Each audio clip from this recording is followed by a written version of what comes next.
Welcome to the Consequential Actions podcast, where we aim to learn how history impacts current events and affects our lives today through the lens of politics, the economy, technology, and business trends. I may be an AI, but your host, well, he is not artificial in any way. Here is Jeff Kellick.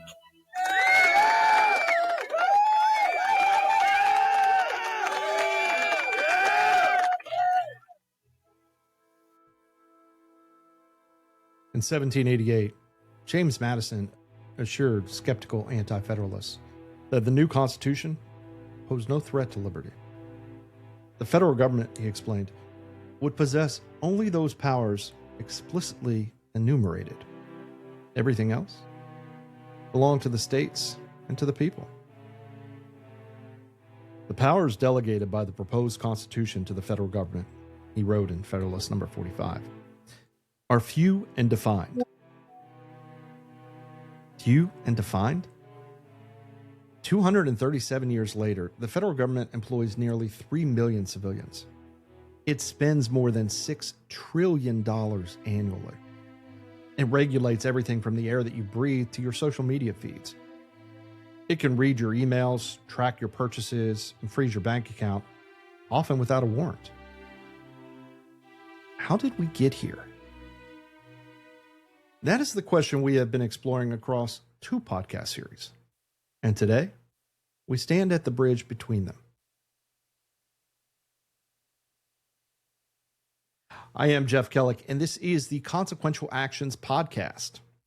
This is episode 0, a prologue for the series, The New Leviathan, from 9/11 to COVID and the return of emergency power. Today, from general welfare to emergency power, a bridge between 2 stories.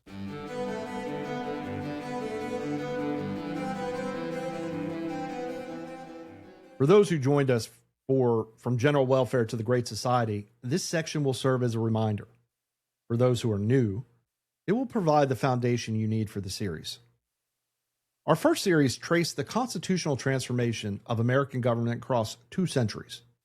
We began where the Republic began, a debate between 2 founders over 5 words in Article 1 of the Constitution. The Constitution grants Congress power to tax and spend for the general welfare. But what does that phrase mean? James Madison argued it was merely a summary heading, an introduction to the list of specific enumerated powers that followed. Congress could tax for defense, for post roads, for coining money, but it could not tax for any purpose it deemed generally beneficial. That would render the enumeration meaningless. Alexander Hamilton disagreed. He believed the General Welfare Clause granted independent authority, a broad power to tax and spend for any purpose Congress judged to serve the national interest, limited only by the requirement the benefit be general rather than local.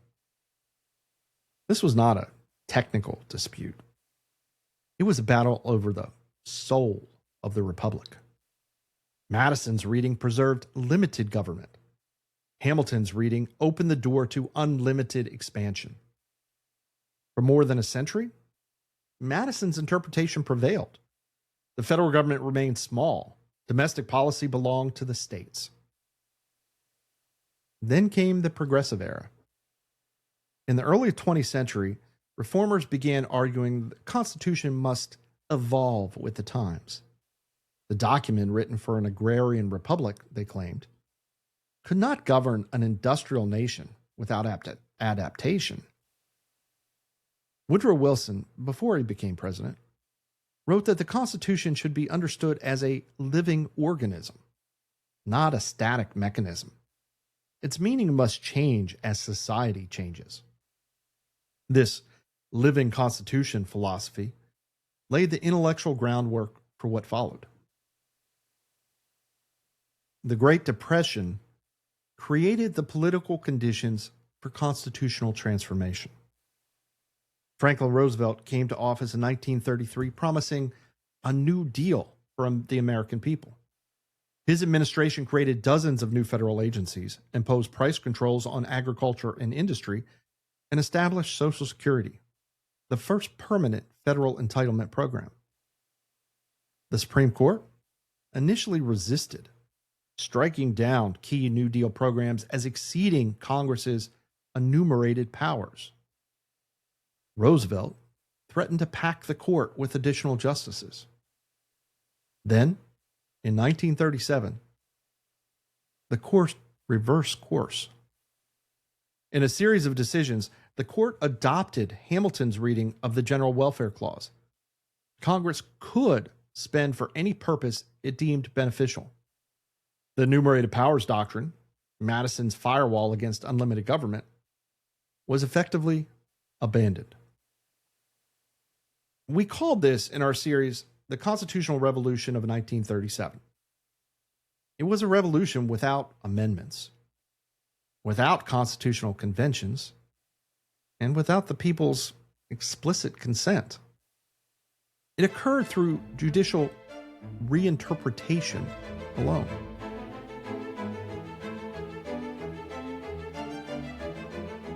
After 1937, the question was no longer whether the federal government could act, but how. The answer was cooperative federalism, a system in which Washington sets policy and provides funding, while states implement programs according to federal guidelines. The federal government did not replace state governments, it captured them. It turned them into administrative agents of national policy. This model reached its fullest expression in Lyndon Johnson's Great Society.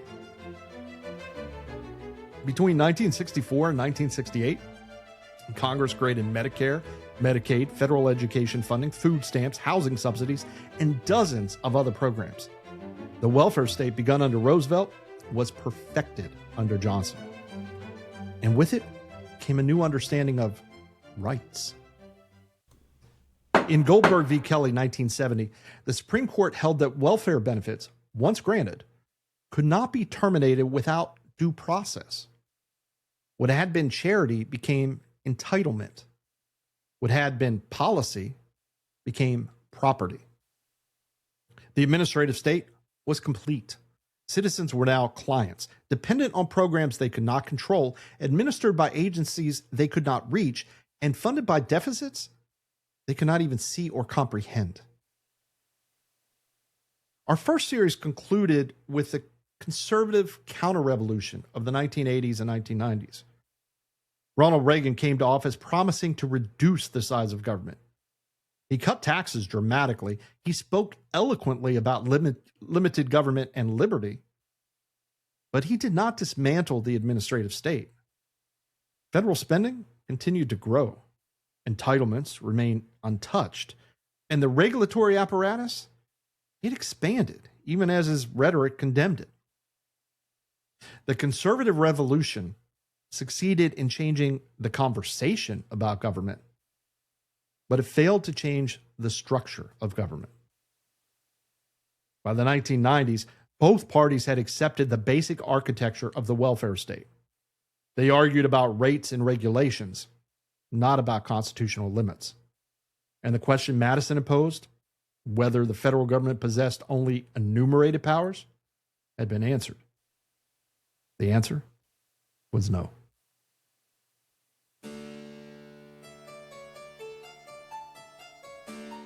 That's where we left off. The administrative state triumphant, the welfare state permanent. Constitutional limits effectively abandoned in domestic policy. But something was missing from that story. The administrative state we described operated primarily in the domestic sphere, regulating commerce, distributing benefits, managing the economy. It was vast and intrusive, but it operated within recognizable boundaries. What happens when crisis governance escapes those boundaries entirely? What happens when the logic of emergency, the suspension of normal rules in exceptional circumstances, becomes the normal mode of governance? What happens when the state, designed to manage poverty, discovers it can also manage fear? That is the story of the new Leviathan. On September 11th, 2001, the United States suffered the deadliest terror attack in its history. The response transformed American governance in ways that continue to unfold. In this series, we will trace that transformation across 7 episodes. We will begin with the USA Patriot Act and the rebirth of the national security state, the surveillance authorities, the secret courts, the erasure of boundary between foreign intelligence and domestic law enforcement. We will examine how Silicon Valley became a partner in governance, how the same platforms that promised to connect us became instruments of monitoring and control. We will explore monetary policy, how the Federal Reserve evolved from a lender of last resort to the primary engine of national policy, and how fiat money funds both welfare and warfare. How the printing press replaced the tax collector as the guarantor of government solvency. We will trace the fusion of welfare and security, how databases designed to track benefits became interoperable with those designed to track threats, how the citizens became a credential to be verified rather than a person to be served. We will confront the COVID pandemic, how emergency powers perfected over decades were deployed in weeks, how essential and non-essential became categories of citizenship, how fear became policy.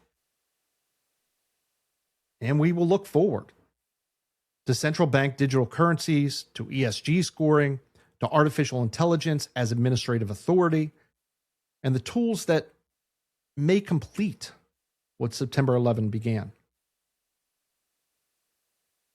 The central question: throughout both series, we have been asking the same fundamental question.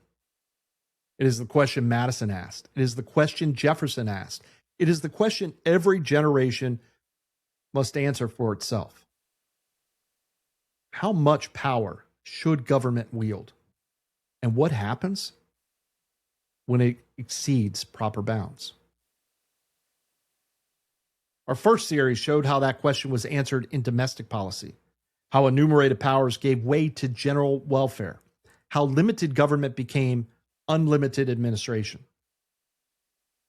This series shows how that question is being answered in everything else: in security, in money, in data, in health, in the very definition of citizenship. The new Leviathan does not march in boots. It operates in algorithms. It does not command through law. It administers through access. It does not threaten punishment. It offers convenience and withdraws it when you fail to comply. Understanding how we arrived here is the first step in deciding where we will go next.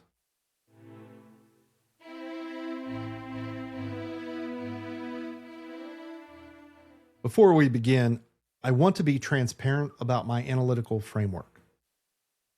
I approach these questions from a libertarian perspective.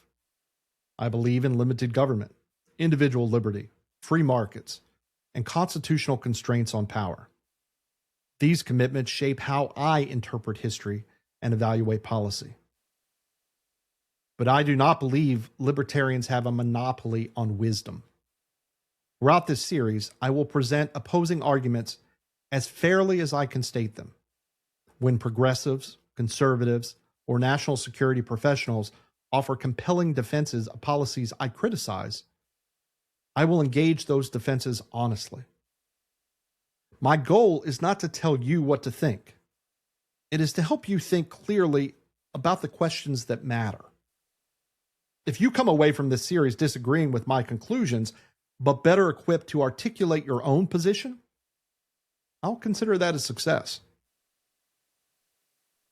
Now, if you have not listened to our first series, From General Welfare to the Great Society, I obviously encourage you to do so. The episodes are available on our Substack page or wherever this podcast is found.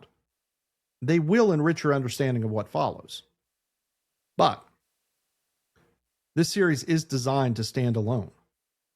Each episode will provide the context necessary to understand its subject. You do not need to have heard part 1 to benefit from part 2.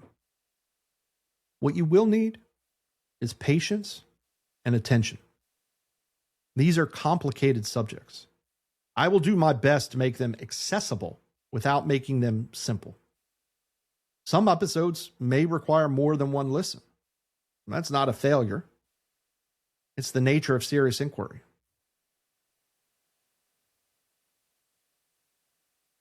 We stand at the bridge between two stories. Behind us lies the constitutional transformation of domestic policy, the journey from Madison's enumeration to Johnson's Great Society, from limited government to the administrative state. Ahead lies something different. Not the gradual expansion of welfare programs, but the rapid construction of emergency governance. Not the slow erosion of constitutional limits, but their suspension in the name of security, stability, and safety. The New Deal took decades to build. The surveillance state took months. The pandemic response took weeks. The speed is part of the story. Emergency compresses time. It demands action before deliberation, authority before accountability. And what is built in haste is rarely dismantled at leisure. In episode 1, we will begin where this story begins, on a clear blue morning in September, when 19 hijackers changed the trajectory of American governance. The end of normal, 9/11, and the rebirth of the national security state. I hope you will join me. And thank you for joining me on this episode, on this journey through constitutional history. I am Jeff Kellick, and this has been The New Leviathan, From 9/11 to COVID and the Return of Emergency Power on the Consequential Actions podcast. If you enjoy this type of content and exploration of history, be sure to subscribe to our Substack page at consequentialactions.com and check out our written articles as well. From a corresponding article series on the New Leviathan to our prequel series on the General Welfare Clause, as well as detailed analysis of U.S. political theory, economics, and technology. We will continue to post articles and welcome your participation at consequentialactions.com or follow me on X at jkellick. Till next time, have a great day.